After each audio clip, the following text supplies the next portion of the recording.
नमस्कार, प्रभात साक्षी news network और आप सभी का स्वागत है।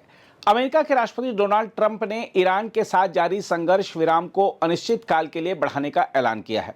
यह फैसला उस समय लिया गया जब संघर्ष विराम समाप्त होने में कुछ ही घंटे बाकी थे और हालात तेजी से बिगड़ते नजर आ रहे थे।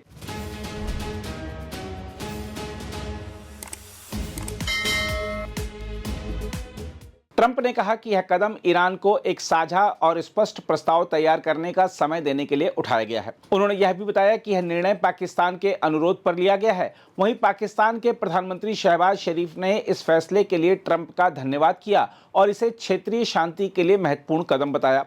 ट्रंप ने भी अपने संदेश में पाकिस्तान के प्रधानमंत्री और फील्ड मार्शल आसिम मुनीर की भूमिका का जिक्र किया। हालांकि संघर्ष विराम के ऐलान के बावजूद जमीन पर हालात पूरी तरह शांत नहीं हैं। अमेरिका ने ईरान के खिलाफ समुद्री नाकाबंदी जारी रखी है और अपनी सैन्य तैयारियों को बरकरार रखा है।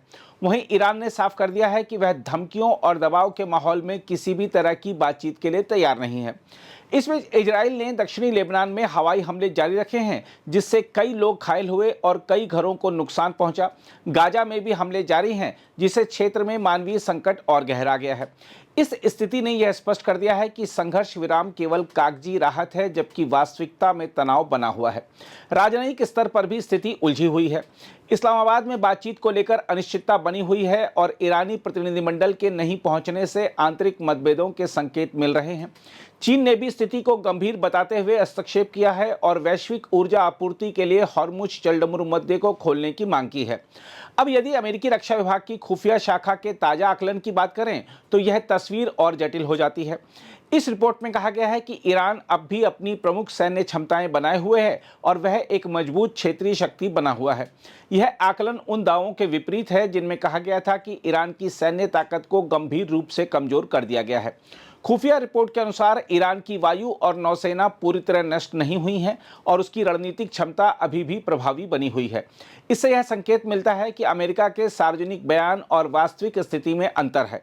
यह अंतर भविष्य की रणनीति और निर्णयों को प्रभावित कर सकता है। इसी बीच एक और महत्वपूर्ण रिपोर्ट सामने आई है जिसने अमेरिका की सैन्य तैयारियों को लेकर चिंता बढ़ा दी है।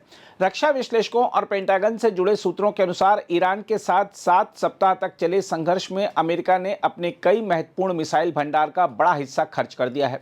एक अध्ययन के अनुसार अमेरिका ने अपने प्रिसीजन स्ट्राइक मिसाइल का लगभग 45%, थर्ड इंटरसेप्टर का लगभग आधा और पैट्रियट वायु रक्षा मिसाइलों का करीब 50% इस्तेमाल कर लिया है।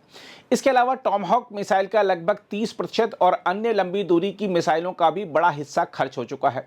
विशेषज्ञों का कहना है कि अमेरिका के पास फिलहाल ईरान के खिलाफ अभियान जारी रखने के लिए पर्याप्त हथियार मौजूद हैं, लेकिन यदि उसे चीन जैसे किसी बड़े प्रतिद्वंदी के साथ संघर्ष करना पड़ा तो मौजूदा भंडार पर्याप्त नहीं होगा। इन हथियारों को फिर से तैयार करने में 1 से 4 साल तक का समय लग सकता है, जबकि पूरी क्षमता हासिल करने में और ज़्यादा समय लग सकता है।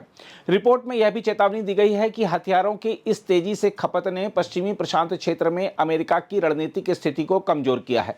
यह स्थिति भविष्य में अमेरिका की सैन्य रणनीति के लिए चुनौती बन सकती है। हालांकि पेंटागन ने इन चिंताओं को खारिज करते हुए कहा है कि अमेरिकी सेना के पास अपने मिशनों को पूरा करने के लिए पर्याप्त संसाधन हैं। ट्रंप प्रशासन ने भी हथियारों की कमी से इनकार किया है, हालांकि अतिरिक्त बजट की मांग की गई है।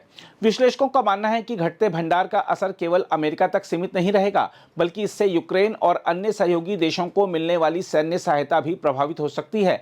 अमेरिकी संसद में भी इस मुद्दे को लेकर चिंता जताई गई है। इन तमाम घटनाक्रमों के बीच एक बड़ा सवाल उभरकर सामने आता है कि क्या ईरान की सैन्य ताकत के बने रहने और अमेरिकी हथियार भंडार में कमी से जुड़ी रिपोर्टों ने ही ट्रंप के फैसले को प्रभावित किया है। जब खुफिया आकलन यह संकेत दे रहे हैं कि ईरान अब भी एक मजबूत शक्ति है और दूसरी ओर अमेरिका को अपने मिसाइल भंडार को फिर से भरने में वर्षों लग सकते हैं, तो ऐसे में संघर्ष विराम का ऐलान केवल कूटनीतिक कदम नहीं बल्कि एक रणनीतिक जरूरत भी हो सकता है।